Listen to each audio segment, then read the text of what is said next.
I know you heard me on the radio. Flexing, she loved the sound of my voice, it's the best thing. Daydreaming of the jazz all day. Pick up the phone late night with Larry K.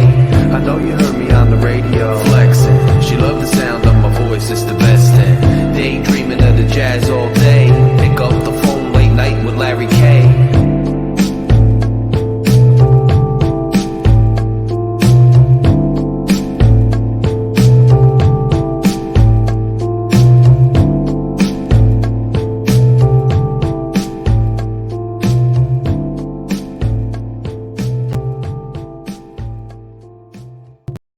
Fury fam, welcome to another episode of Phin-Addict Fury with Larry K. You see the little banner is LG Shaking the Panel. LG Shaking the Panel is back live every Tuesday night at 7 p.m. because we are in for another Miami Dolphins season. Welcome everybody back to the show. Welcome back to football. You saw the Detroit Lions down the Kansas City Chiefs last night by a point. All my Lions fans out there are very excited. You see me coming off another professional week, working my butt off out there in the world, but I still come home to you, just like I'm coming home to you after a long off-season, Miami Dolphins fans. It's time for a season preview, but before we do that, I just want to say a couple things, couple housekeeping items.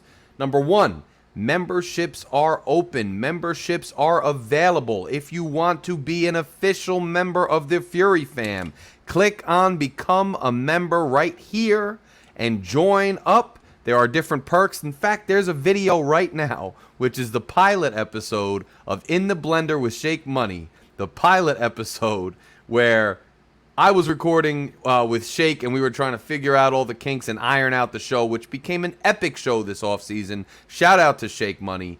And he's got a new show coming out, by the way, exclusively on his Twitter, where he's going to be dealing with wine and different wine pairings, because he's pretty much a sommelier at this point. He's such an expert in the field of wine that he's out there doing his own thing with the show. So make sure you check out Shake on that. But become a member. There's 3 tiers. If you're an executive member like our boy Lucci, you get to come up, help to drive the content on the channel. You get to be on the panel before everybody else. If you're just a regular member, you get preference to be up on the panels quicker, and you'll be featured as a guest, and there's content that's available out there if you want to become a member. Other than that, guys, click the subscribe button if you haven't done so already. If you like the Miami Dolphins, if you just like good content, smash that subscribe button. It's right here. It takes a fraction of a second. Just hit subscribe and support another great Fins channel. Guys, you could tell by the way I'm dressed and the way that my persona is that I'm about my business. All right? I'm a logical fan. I'm a fan first, content creator second, and I'm a logical fan. And this is going to be an objective show. If Tua does well, we're going to give Tua props. When Tua's struggling, doesn't look like he can handle it, we're going to say that. When McDaniel's doing well, we'll give him his props. McDaniel's struggling, we'll talk about that. When Stephen Ross, this cat right here, this guy with the big ears, starts to be a fool, we're going to call it out. We are not going to be this guy. This is not us on this channel. We are never going to be Dolphins for life, no matter what. Those type of fans I got no patience for, guys. We are going to keep it real on this channel. And the way I am with this season, I'm going to break down the schedule, see how we're going to look for the season. But the theme for this season, you're going to hear it from me over and over and over again, starting this Sunday against the Chargers. And I always want to say San Diego when I say the Chargers. But we know it's LA now. But I'm going to be keeping it real. I'm going to be keeping it real on this channel. This season is the show me season. SMS. Show me season. The Miami Dolphins have been telling us for a few years now that the coach they got is the right coach for the job. That the quarterback they've invested such a high draft pick on is the quarterback for the job. That the supporting cast that they've put around their quarterback, Tua Tagovailoa, that the supporting cast that this head coach has decided and requested that we bring in is the right supporting cast, the right team, and the right organizational structure to bring us a championship or help us to contend for a championship. And I'm in show me mode now. Here's what I want to see, right? I want to see Tua and Mike McDaniel and their first opportunity. First big test is this Sunday against the Chargers. The Chargers, if you remember last year, the Chargers last year are the ones who put the book out on this team. The Chargers last year put the book out on this team by jamming the receivers at the line, throwing Tua out of his rhythm, and making us try to adjust. And we didn't quite adjust very well. We didn't adjust very well. So now's our chance to adjust. And now's Mike McDaniel and Tua's chance to show us that they're not just married to these quick timing routes across the middle, but that they can innovate and they can counteract and they can play some chess. The first thing I'm looking to see this season, and it starts this Sunday. The first thing I'm looking for this season to see is if Mike McDaniel and Tua Tagovailoa have more in their toolbox than just these fancy timing routes that worked so well initially. You can go back to those timing routes when the defense has to readjust to your new scheme, and then you readjust to counteract again, to counter their counter, if you will. But you've got to start doing that. That's the first thing I want to see. The second thing I want to see is whether this defense, where I think, despite losing Ramsey, you lose Jalen Ramsey, it's tough. He was our big splash offseason acquisition. There's no getting around the fact that if you lose a guy like Ramsey, you're going to struggle to an extent compared to what you thought you could do. But we still have Kader Kohu. Eventually this season, we will have Nick Needham coming back. He's on the pup to start the season. You still have X. You have a fairly impressive linebacking core. You have a very impressive defensive line core. And you have a defensive coordinator with a heck of a lot of experience, with a great resume, who this coach wanted to hire last year and finally was able to hire him this year.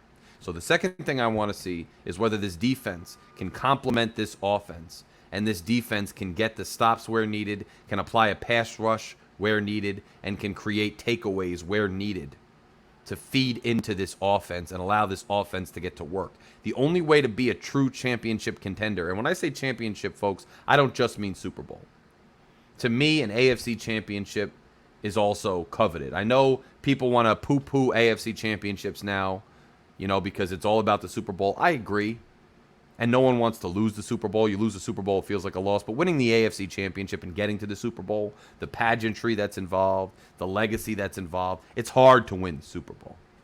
But I want to at least see this team contend for championships, Super Bowls, and AFC championships. And division titles. Division titles are also important. We haven't had one since 2008, and it feels good when you get one. So, and in the overall count, we used to be dominant. Now the Patriots have run away with it. Let's try to even that score. But if you're going to be a true championship caliber franchise, you've got to have a defense and an offense that complements each other and is dominant. So the second thing I want to see is whether this defense under Vic Fangio, despite the loss of Ramsey, is up to the task. The third thing I want to see is whether this GM made the right decisions. And what I mean by that, that's multifaceted, right? We chose not to bring in a big-name running back. We did try to go after Jonathan Taylor, but Jim Irsay was playing games. I'm not blaming the Dolphins for that. I think Irsay said, go ahead, seek a trade. But what we're going to ask for in return for you is so prohibitive that no one's going to do it. So Irsay was playing games. There are some out there that think we are still going to wind up with Jonathan Taylor. We will see. I hope we do, but we will see. But overall, this GM and this front office decided not to significantly upgrade our offensive line. They decided not to bring in a big-name running back. Dalvin Cook wanted to be here. He's now with the rival Jets. They decided not to re-sign Christian Wilkins, who was a part of the beating emotional heart of this team. And they made these decisions, and now they have to live with these decisions, and I'm waiting to see whether they made the right decisions. Does Christian Wilkins play his butt off in a contract year and end up being good fodder for a trade or getting a free agent contract from us, which seems unlikely? Or, does the emotional heartbeat of the team take a hit because this team's not taking care of one of their own in Wilkins, who's an emotional leader on the team. This has become the MO of this office, to draft guys, play them out until the very last year of their contract, and then let them walk. We did it with Gesicki. We're doing it with Wilkins, it looks like. You know, we did it with Landry, a bunch of other guys. I don't agree with it, but SMS, show me season, man. Maybe I'm wrong. Show me I'm wrong. Show me season. This is the season of showing me. Show me, Dolphins. I want to see if these decisions were right. So number one, can McDaniel and Tua innovate? Number two, can this defense play complementary football and dominant football sufficient to get us to be championship contenders? Number three, are the decisions of this front office, are they going to pan out? I.e., no upgrades to the O-line, no big running back acquisition, not signing guys like Christian Wilkins, letting guys like Mike Gesicki walk. Is that going to pay off? We're going to see. My personal thoughts, I still have concerns about Tua. I told you guys last offseason, I explained to you after the Green Bay game, that everybody in the Miami, South Florida media, most of the people on the YouTube channel Miami Dolphins media sphere, and certainly the Miami Dolphins themselves, were going to try to shoo away the fact that Tua struggled even while healthy in key games down the stretch in December. That Tua, even when healthy, was struggling when teams like the Chargers started throwing off his timing. I told you they were going to pretend that never happened. And the narrative, the marketing narrative in South Florida was going to be, as long as Tua's healthy, we are a force to be reckoned with. The only reason Tua struggled ever was because he wasn't healthy. When Tua was healthy, he was dominant. They were going to try to pretend that he didn't have problems even on the field. I warned you that was going to take root, and I warned you that by September of 2023, everybody would forget that there were struggles on the field. Everybody would forget that there were some issues with the way we ran our offense. And everybody would be acting like, as long as Tua is healthy, we are Super Bowl contenders, forgetting about the other struggles. I am here to tell you that I was correct. The media, the South Florida lackey media who co-signs anything the Dolphins do, and the two-and-ear media has completely eradicated any semblance of truth that Tua struggled a little bit even while healthy. And the by and large perception and narrative out there is that as long as Tua is healthy, we are championship contenders. Now, the anti-Tua media sphere hammers down so hard on his shortcomings that people tune them out. So I'm not going to do that on this channel. This is an objective channel. Last season, when Tua did very well against the Ravens, he did very well against Buffalo. Tua was a very good quarterback for most of the season. Tua was a very good quarterback for most of the season. But when it came to crunch time down the stretch, Tua struggled. That's the objective truth. I don't care if Tua haters don't like me acknowledging that he was very good, top 5 in the league for most of the season. And I don't care if Tua-neers are mad that I'm pointing out that the dude struggled down the stretch. I don't care. My job, because I already got a day job, my job is not to just please everybody here on YouTube. My job is to keep it real. And those of you who want to join Fury Fam, and again, click subscribe. It's right here. Smash it right now while the iron's hot. Smash the subscribe button. Those of you who want to keep it real and want to go somewhere after a loss or a win to get objective, legitimate, balanced, fair analysis, that's what this channel's for. And whether there's 3 members of Fury Fam or 5,000 members of Fury Fam, this channel's going to keep it real. And the fact is, it's a show me season. Tua, McDaniel, show me. Which quarterback are you? Are you the elite top 5 quarterback that you were some of those weeks out of the season? Or are you the limited quarterback who struggled when defenses found out the book on you and found a way to beat you? Show me season, man. Let's see. I think there's some concerns, but I also think there's some things to be encouraged about. McDaniel looked like an innovator last year. Maybe he's an innovator again this year. Maybe he finds a way to counteract and counterattack what these teams were doing to Tua. Vic Fangio is a bona fide defensive leader. What can he do with the personnel here? I love that he called Van Ginkel and got him back. Thought that was an awesome decision. I'm excited. I'm excited for Needham to come back. Brandon Jones is back. X hopefully is back to form and not fighting these lingering leg injuries. I'm excited about this season. But this season, there's no wiggle room. Last season was like, oh, they have to go to the championship. Otherwise, and then all of a sudden it's like, well, Tua had concussion. So, no, this season, I don't care. I also want to see if Tua could stay on the field. Can he stay healthy? And it's not just Tua's fault. I'm not just going to, is Tua injury prone? No, also, the front office did not invest in the offensive line, so can Tua stay healthy behind this offensive line when a guy like Armstead is already a little bit shaken up? I want to see SMS. Show me season. It's show me season, baby. Fins up. Show me season. We are going up against the Bills, are still a contender. You can try to forget about them all you want. We tried forgetting about the Patriots in the early 2010s, and that didn't go so well. Don't forget about the Bills. They're still at the top of the division until somebody dethrones them. And then you got the Jets. Now, the Jets fans are very hyped up. They're very excited. But why shouldn't they be? They got a interesting young coach with a lot of fervor. They got a defensive rookie of the year, offensive rookie of the year. He's still hurt. But now they got one of the best running backs in the league. They got a Hall of Fame quarterback, even though they've already tried that once before and it didn't work out. You don't know how it's going to go. This is a great test for this franchise, and I'm looking forward to it.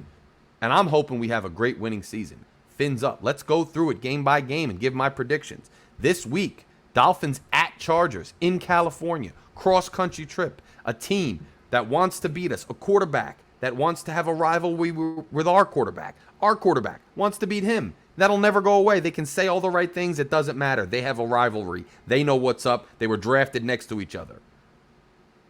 Tough game for us, but I think we win. I think we win by about 3 points. I think McDaniel and Tua have something to prove. And if they're ever going to SMS show me season, they show me Sunday. SMS show me Sunday. They're about to show me Sunday.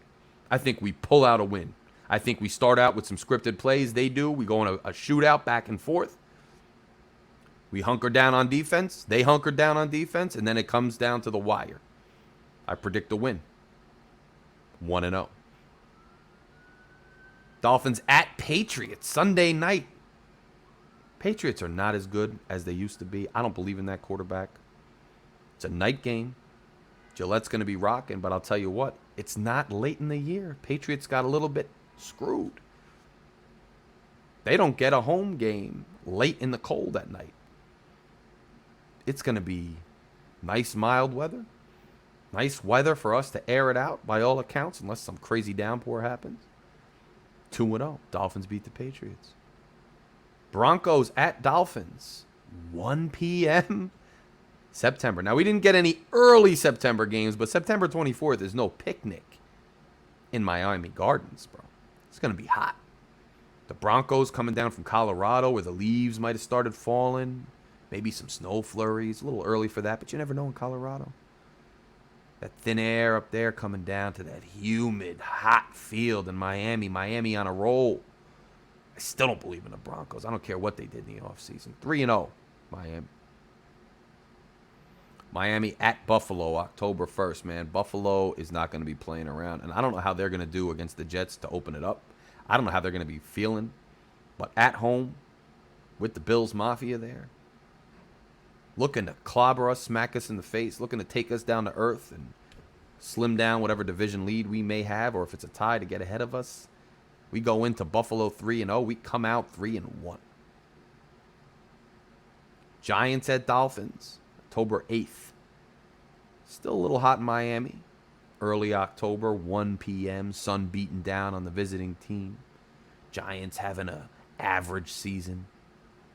Miami looking to bounce back after losing in Western New York, trying to beat down Southern New York, New York City, New Jersey, really. Dolphins win 4-1. Panthers at Dolphins. Panthers are rebuilding, man. 5-1. Another hot 1 p.m. game. 5-1. Dolphins at Eagles. 8:20 p.m. October 22nd. Fall weather. Philly fans drinking their hot cocoa and their coffee, grilling their cheesesteaks and sausages. Beautiful fall weather, raucous crowd, really good team. Shootout game. Title heavyweight game. That's why it's on at 8:20 p.m. at night. That's why. Eagles pull it out at the end, 5-2. Patriots at Dolphins, 1 p.m. We are going to complete the sweep, 6-2. Patriots are not what they used to be. Times have changed. Dolphins at Chiefs. Now that's an interesting one. November 5th, 9:30 a.m. Is that a Europe kickoff? I think that's a Europe kickoff. That can go either way, man. That can go either way. Either way. That's an interesting game.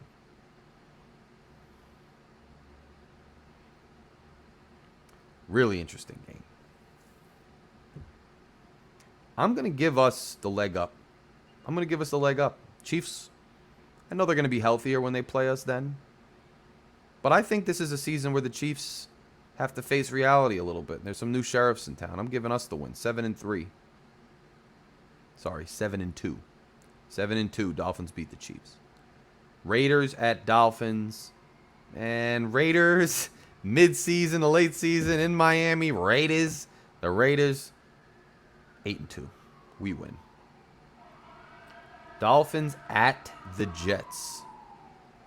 That's a 3 p.m. game on Black Friday. Now, a lot of people, let me clear up something. A lot of people I've been talking to about the Miami MetLife takeover. A lot of people have the misperception, I've found out, that people think that Miami Dolphins fans from South Florida, from Miami, fly up to New York, New Jersey, and take over the stadium from Florida. Now, while several people do come from Florida to come up and take over MetLife Stadium and help with it, the MetLife takeover is not about Miami people coming from Miami and taking over the stadium up here. That's a misconception. What people have to understand is there's a ton of Miami Dolphins fans in New Jersey and New York, especially in New Jersey. And we started trying to take over that stadium and flooding that stadium since I was a little kid in the late 90s and probably before that. And the MetLife takeover is mostly New York, New Jersey fans taking over their own stadium against the Jets. So while some people think, oh, the holiday is going to prohibit a lot of Miami people from traveling, don't worry about it. Us New Jersey people and those in New York, we're going to show out. That's a holiday. Get that leftover turkey, that leftover baked ziti in my case, that leftover pepperoni bread. We're coming out to the stadium tailgate and we're taking over. But I'll tell you what, the New York Jets aren't playing this year. It's at home. Their fans are going to make it hard to buy tickets for us. They're going to be loud. And I think the Jets take that home game from us. So, 8-3. And let me just make sure my numbers are right here. Just so I'm not going, I'm trying to keep up with myself. 1-0, 2-0, 3-0, 3-1, 4-1, 5-1, 5-2, 6-2, 7-2, 8-2. Yeah, 8-3. 8-3 after Black Friday. We lose to the Jets.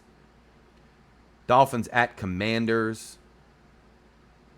As long as they got that corny name, and as long as 9-3 Dolphins. Titans at Dolphins. Another night game, 8:15. Titans are a formidable team. And now we're getting into December where we've struggled in the past.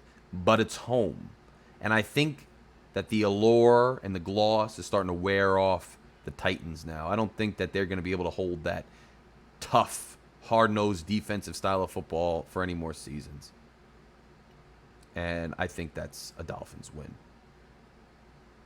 That's going to be 10-3. Jets at Dolphins. 1 p.m. in December. We want revenge. We're going to split with the Jets. 11-3. Dallas at Dolphins, Christmas Eve. That's tough, man. I've been thinking about this game. But eventually we gotta start balling, man. We gotta start playing in December. This is a home game, Christmas Eve. Christmas Eve, home game, man.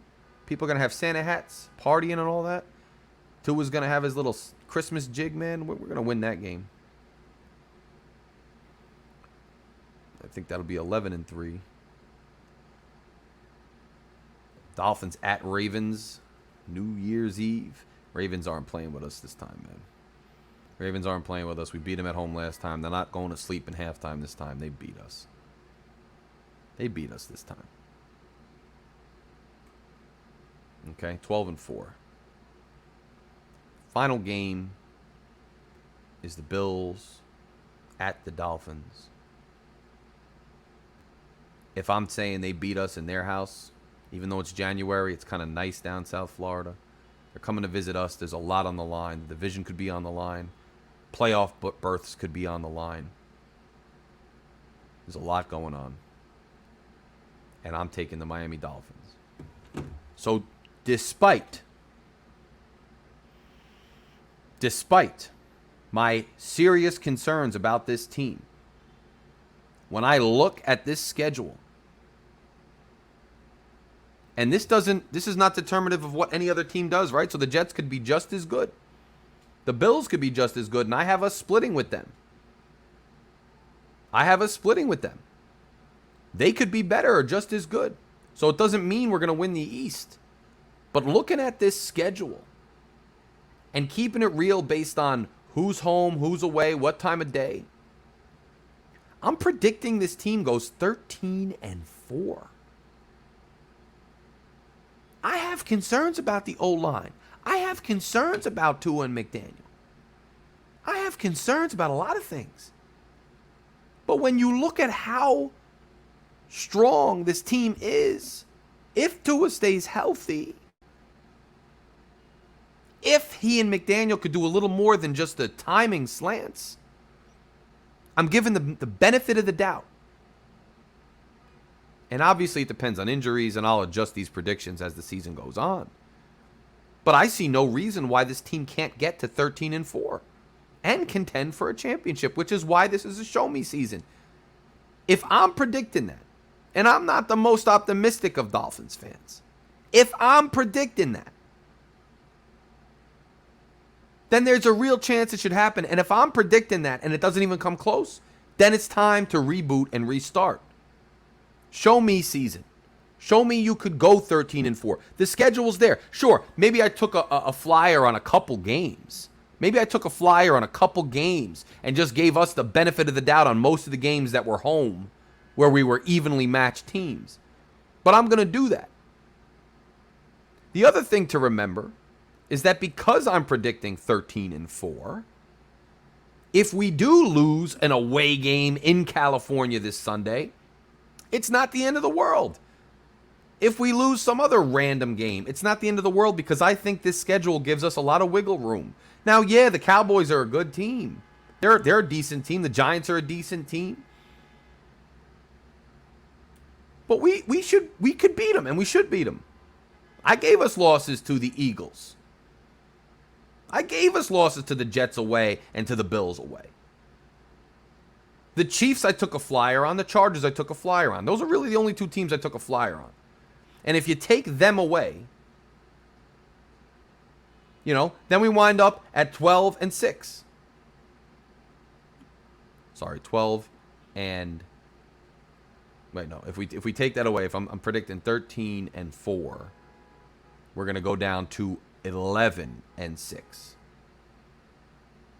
If you take away my Flyers, we're down to 11-6. That's contending for a wild card at least. Anything less than 11-6 is not a successful season. It's a failure, in my opinion. Anything more than 13-4 is a stellar season. But my prediction is 13-4, and I think the schedule is there for us to win. You can beat the Chiefs. They might beat you, okay. So now it's 12-5. All right. You can beat the Chargers. Okay, so it's 12-5. You can lose to both of them, 11-6. All right, you're still in contention. But don't go deeper than that. There's no other team that there's an excuse to lose for. I built in the losses against the teams that are just above and beyond, and the situation where it's an away game against a great team with a great crowd that time. I built that in already. So the Larry K prediction, folks, the Larry K prediction is 13-4, but this is an SMS. Show me season, Fury fam. Show me McDaniel. Show me Greer. Show me Tua. Show me Fangio. Show me McDaniel. Show me. You can do it. The schedule's there for you to do it. You're confident in how you built your team. You're confident in the quarterback you selected. You're confident in all of that. Show me. Show me and do it. I'm ready for the season, man. I'm ready for the season. If you have not subscribed yet, but you made it all the way to the end of this video, it takes half a second. Hit the subscribe button right now. I'll wait. Hit the subscribe button right now. Just click it right now. Do me a favor. Hit that subscribe button. Smash it. Let's get to 1,400 subscribers finally. Or past that. Let's get to 1,500. See, I'm losing track. I'm losing track of my own stuff. Let's get to 1,500 subscribers. Smash the subscribe button. Smash it. If you want to be a member, there's 3 tiers. Remember, there's a video out right now. It's exclusive, members-only pilot episode of In the Blender with Shake. Become a member. There will be other exclusives. Exclusive conversations, exclusive content, exclusive emojis, a bunch of exclusive stuff, and you get on the panels quicker, and you get more time on the panels. Become a member. You want to sit at the executive table like Lucci? You want to be with us all the time on the panels? You want to help drive the content? You want to get a bunch of preferences? Become a member of the executive table and sit down with us, me, Shake, Lucci, and let's talk. I'm looking forward to talking to you guys after the game. I'm looking forward to seeing everybody this Tuesday at 7 p.m. on LG Shaking the Panel, back with my boy G and Shake, and Lucci, who's at the executive table, gets a seat too. I'm looking forward to talking to you guys. I'm looking forward to this season. Let's go. I'm not pulling any punches. 13-4. Show me Tua. Show me McDaniel. Fins up. Larry K. out.